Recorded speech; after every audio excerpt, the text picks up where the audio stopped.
नमस्कार kitchen of Odisha YouTube channel को आपन को स्वागत। मु आज चिली सोयाबीन आपन को देखाइबा को जाउची। चलंतु देखिबा चिली सोयाबीन किपरि तयारी होची।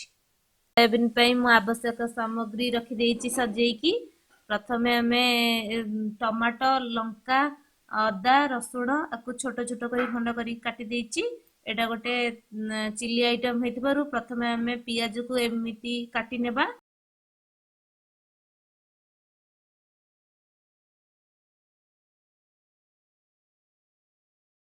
आमे पियाज को प्रथमे दी खंड करिकी तापर काटि दबा। ताको छड़ेइबनी ता देहरे लागि जिबा पई ताको एमती करी काटि रखिले ता सहित से गोटा गोटा हेई रहइबो।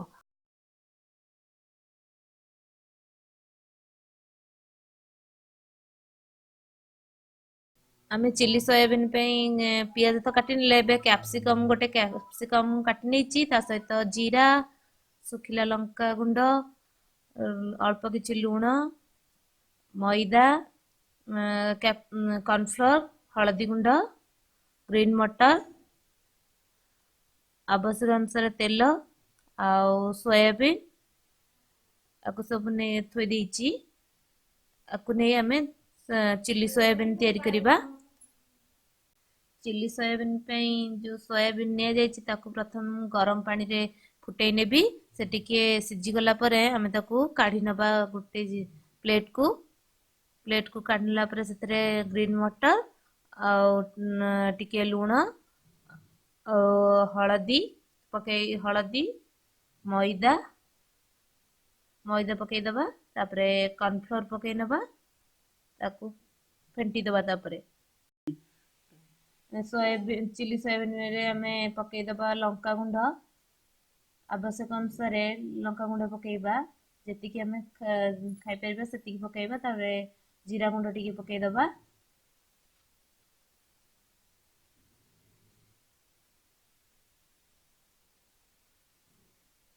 आवश्यक अनुसार लूण दे दबा।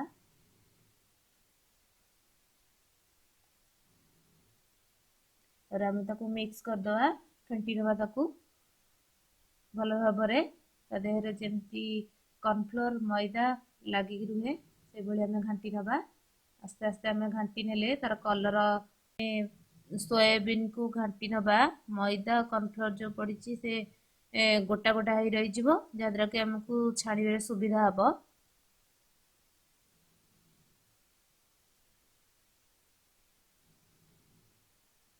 प्रथम पैन बसाई देकी सेतरे तेल गरम कर दबा। तेल गरम कर देगी सेतरे सोयाबीन को पकई नबा। सोयाबीन को आपण अधिक तेल नेकी छाणी भी परिबे अधिक नले भाजी भी परिबे।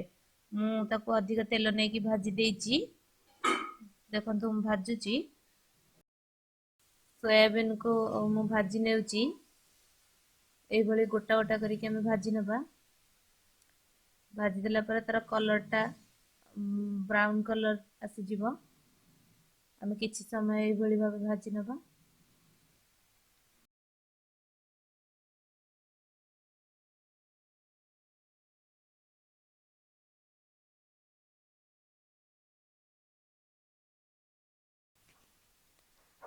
सोयाबीन को भाजी देइची मु। भाजी देला पर ताको प्लेट को काढी नेली।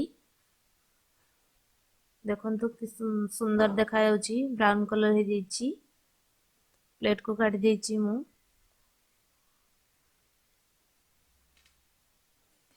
तापरे किछि तेल आमे नै जिबा। सेतरे कटा हेतिबा पियाज को आमे भाजिबा।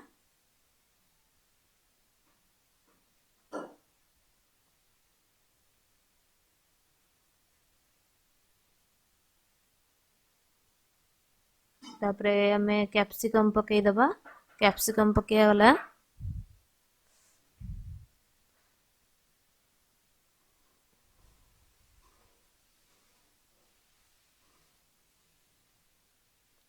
एमिति 2 रु 3 मिनिट में भाजिबा कैप्सिकम को पियाज को।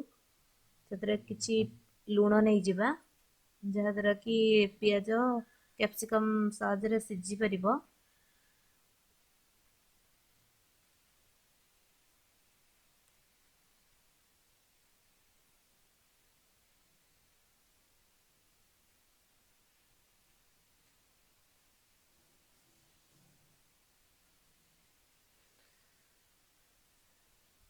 ପୁରା ଏଥରକ ହେଇଗଲାଣି ପିଆଜ ଭାଜି ହେଇଗଲାଣି। ତାଥିରେ କଞ୍ଚା ଲଙ୍କା ଟମାଟ ପକେଇକି ତାକୁ ଭାଜିବା।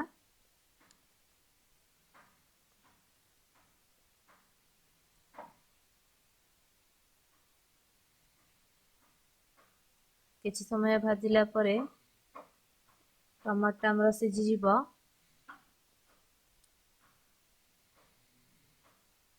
ସେଥିରେ ଆମେ ପକେଇଦବା ତାପରେ ରସୁଣ ପକେଇ ଦେଇକି ତାପରେ ଭାଜିବା ଏଇଭଳି କିଛି ସମୟ।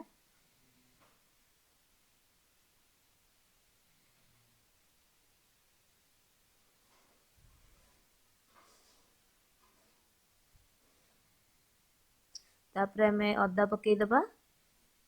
ଅଦା ପକେଇ ଦେଇକି ଟିକେ ଭାଜିଦବା।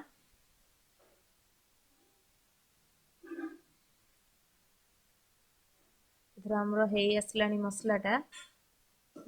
କ୍ୟାପ୍ସିକମ୍ ପିଆଜ ଅଦା ରସୁଣ ସବୁ ଭାଜି ହେଇଗଲାଣି। ସେଥିରେ ଟିକେ ହଳଦୀ ପକେଇଦବା।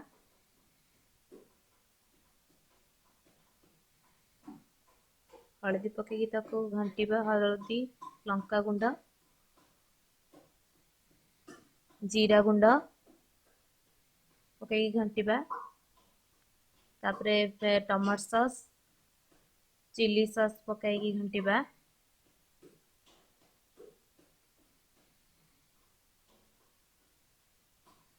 ଯେତିକି ପରିମାଣରେ ଚିଲି ସସ୍ ଦରକାର ସେତିକି ଆମେ ପକେଇବା। ବେଶୀ ପକେଇଲେ ରାଗ ହେଇଯିବ। ତାପରେ ଆମେ ଛଣା ହେଇଥିବା ସୋୟାବିନକୁ ପକେଇକି ଘାଣ୍ଟିବା।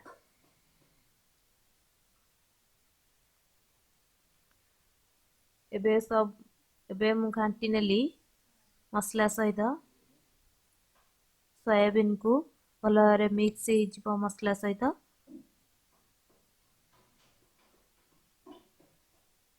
ଏଥର ଆମର ହେଇ ଆସିଲାଣି ଚିଲି ସୋୟାବିନ୍। କିଛି ସମୟ ଏଇଭଳି ଭାବେ ଘାଣ୍ଟିଲେ ମସଲାଟା ତା ଦେହରେ ପଶିଯିବ।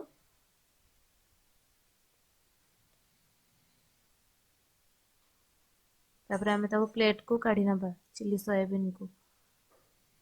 ଚିଲି ସୋୟାବିନ୍ କିଭଳି ଦେଖାଯାଉଛି।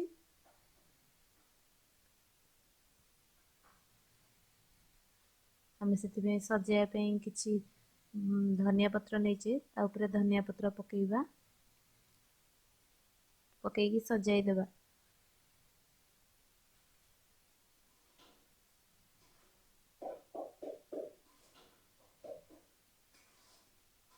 ଏଥର ଆମର ହେଇଗଲା ଚିଲି ସୋୟାବିନ୍। ଆପଣ ଟେଷ୍ଟ କରିକି କୁହନ୍ତୁ କିଭଳି ଲାଗୁଛି ଚିଲି ସୋୟାବିନ୍।